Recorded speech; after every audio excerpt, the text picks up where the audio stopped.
안녕하세요. 경자입니다. 오늘은 4월의 공모주 1번 타자를 소개해 드리겠습니다. 건강기능식품을 판매하는 HPO라는 회사인데요. 첫 번째 타자부터 공모 금액이 1000억 원이 넘어가는 대형급 타자가 등장했습니다. 그럼 간단하게 청약 종목 워밍업 시작해 볼까요? 청약일은 4월 2주차인 4월 8일 목요일과 9일 금요일입니다. 환불일은 4월 13일 화요일인데요. 현재 4월 3주차에는 청약이 2개 종목 기다리고 있습니다만 환불일 13일에 두 종목의 청약이 진행이 되므로 환불금으로 다음 종목을 청약 들어가시는 것은 문제가 없습니다. 상장하는 시장은 코스닥이고요. 희망상단 공모가는 25,400원입니다. 총 공모하는 주식수는 약 399만 주인데요. 그중 신주로 299만 주를 모집하고요. 최대 주주의 구주 매출로 약 100만 주를 모집을 합니다. 공모 금액은 약 1000억 원으로서 코스닥 종목으로서는 대형급 공모주라고 볼 수 있겠습니다. 공모 물량 중 일반 투자자에게는 25% 비중으로 약 100만 주를 배정을 하고요. 그리고 우리 사주 물량도 2.3% 배정을 합니다. 청약 주관은 2개 증권사가 담당을 하는데요. 메인은 대신증권입니다. 약 80만 주 배정되어 있고요. 1인당 청약 한도는 39,500주입니다. 그리고 일반 고객은 CMA 계좌를 보유하고 있으면 청약 수수료가 면제가 됩니다. 없으시면 3,000원 발생되고요. 지금 한번 확인해 보시는 것도 좋을 것 같아요. 그리고 대신증권은 청약 전일인 7일까지 계좌를 개설하셔야만 청약에 참여하실 수 있습니다. 그리고 서브 증권사는 키움증권이고요. 약 20만 주 배정을 받았습니다. 일반 청약 한도는 12,000주이고요. 청약 수수료는 없습니다. 그래서 대신증권 기준으로 39,500주 맥스로 청약을 들어가시려면 증거금이 약 5억 원이 필요하게 됩니다. 균등 배분 예상을 해볼 텐데요. 일단 청약 최소 수량인 10주를 청약하기 위해서는 증거금으로 12만 7천 원이 필요합니다. 그리고 요즘에는 청약 참여자 수를 사실 예상하기가 어려운데요. 직전 청약 종목이었던 엔시스의 참여 계좌 수가 약 28만 계좌였습니다. 그래서 각 증권사의 균등 배분 수량에 나누어 보면 대신증권은 1.4주, 키움증권은 약 0.4주가 나옵니다. 그러므로 대신증권은 한 주에서 2주, 키움증권은 못 받는 분들도 다수 나오지 않을까 생각됩니다. HPO의 상장일 유통물량은 약 529만 주입니다. 비중으로는 26.5%인데요. 유통물량 비중이 적습니다. 나중에 의무보유 확약까지 감안된다면 약 20% 초반까지 유통물량이 떨어진다고 생각이 됩니다. 그래서 이 부분은 상당한 장점이라고 생각됩니다. HPO는 댐프스라는 브랜드로 건강기능성 제품을 판매하고 있는 회사인데요. 주요 제품으로는 프로바이오틱스 균을 활용한 유산균 이야기라는 제품과 비타민 제품인 트루 바이타민이 있습니다. 두 제품 다 홈쇼핑에서 활발하게 판매가 되고 있는데요. 유산균 이야기는 국내 프로바이오틱스 제품 중에서 하이엔드급입니다. 다른 회사의 유산균 제품보다 가격이 약 3배 이상이 비싼데요. 그만큼 비싸더라도 제품의 경쟁력으로 소비자를 락인시키고 있다고 합니다.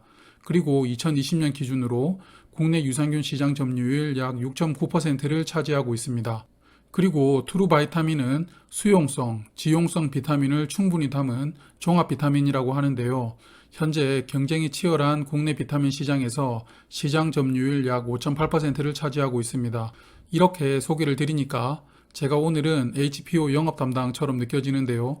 저는 청약을 위해 소개를 드린 것이지 광고를 한 것이 아니라는 점 다들 알고 계시리라 믿습니다.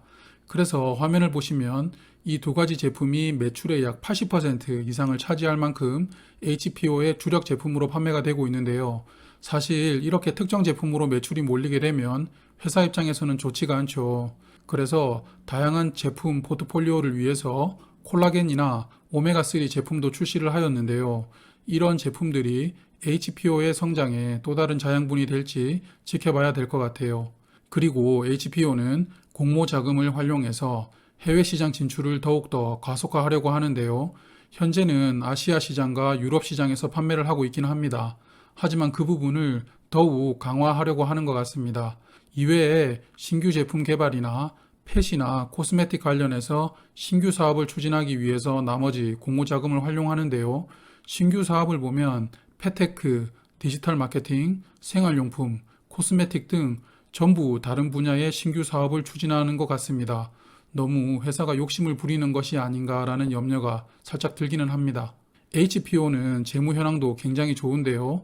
유동 비율이 262%, 부채 비율은 고작 27%입니다. 거의 무차입 수준으로 경영이 되고 있고요. 특히 전년 대비 매출액이 2배 이상이 늘었습니다. 19년 매출액이 586억 원이었는데 20년에 1,428억 원으로서 거의 800억 원이 늘었습니다. 이러한 매출의 급격한 성장에는 코로나19의 수혜도 있었는데요. 코로나로 인해서 면역력 강화를 해야 된다는 생각으로 인해 건강기능식품 산업 전반적으로 매출이 확대된 것으로 보입니다. 그래서 HPO는 코로나가 종식되더라도 이렇게 늘어난 매출을 지속적으로 성장하는 것이 향후 관건이라고 생각이 됩니다. HPO는 두 개의 유사 기업을 선정해서 공모가를 산정하였는데요. 일단 유사 기업의 수가 두 개뿐이라 좀 아쉽습니다. 두 개 기업의 현재 PER은 31.9입니다. 그래서 이 PER에 HPO의 20년 이익을 공모가에 반영하여 주당 평가액을 약 3만 원으로 책정을 하였고요. 여기에 할인율을 16.1% 주어서 희망 상단 금액을 25,400원으로 결정하였습니다. 적용된 PER이 30 수준에 할인율이 고작 16%만 주었으므로 만약 공모가가 초과해서 확정된다면 거의 할인율이 없는 수준으로 청약이 진행됩니다. 아무래도 공모가가 좀 높다는 느낌은 듭니다. 그리고 HPO는 환매 청구권은 부여되지 않았습니다. 청약에 참고하시고요. 그럼 이제 요약하겠습니다. HPO는 4월 8일과 9일 대신증권과 키움증권이 주관하여 청약을 진행합니다. HPO는 건강기능성 제품을 판매하고 있으며 주요 제품으로는 유산균 이야기라는 프로바이오틱스 제품과 트루바이타민이라는 비타민 제품이 있습니다. 그리고 재무 상태는 거의 무차입 수준으로 경영을 하고 있고요. 특히 20년에 코로나19의 영향으로 매출이 전년 대비 2배 이상 증가되었습니다. 그리고 상장일 유통물량 비중도 26%로 상당히 좋은 수준에 속하고요. 하지만 환매 청구권은 부여되지 않았습니다. 마지막으로 일반 투자자 대상으로 100만 주를 모집하고요. 2만 원 중반의 공모가이므로 상장 이후 어느 정도로만 주가가 올라주면 그래도 양호한 수익이 예상되는 대형 공모주라고 볼 수 있겠습니다. 그래서 저는 HPO에 저의 자금으로 비례배분까지 참여를 할 생각인데요. 구주 매출도 있고 약간 높게 책정된 공모가도 염려는 되지만 그래도 회사가 가진 장점이 더 커 보입니다. 또한 조금 전에 말씀드린 것처럼 대형 공모주이므로 어느 정도 양호한 수익이 예상된다고 판단하였습니다. 하지만 저는 수요 예측 결과와 청약 당일의 경쟁률을 보고 최종 청약 결정을 하므로 영상을 보시는 분들께서도 저의 생각은 참고해 주시길 부탁드립니다. 오늘 4월의 공모주 1번 타자 HPO 청약에 관해 간략하게 말씀을 드렸습니다. 향후 수요 예측 결과가 공시가 되면 다시 한번 수요 예측의 중심으로 청약 전에 필요한 정보 위주로 전달 드리겠습니다. 오늘 하루도 고생 많으셨고요. 간절기 감기 조심하세요. 저는 경제적 자유민족이었습니다. 지금까지 영상을 시청해주셔서 감사합니다. 앞으로도 구독, 좋아요 꾹꾹 눌러주세요.